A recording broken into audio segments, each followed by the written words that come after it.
അച്ഛൻ സൂക്ഷിച്ചിരുന്നോളാം, വിമാനാണ്.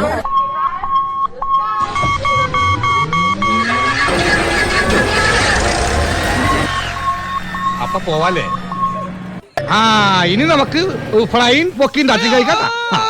ഇതടിമുടി മറുതയുടടവാ കളിയൊടിയനുമാവാം കുരുക്കിന് എഴിയുക പണിയ മാർഗമെന്തെന്ന് ചൊല്ലാമോ? ഒരു പടയത്തിനിടെ മറവിൽ തിരയണ തരികിട വഴികൾ അലയുമി കടലിനും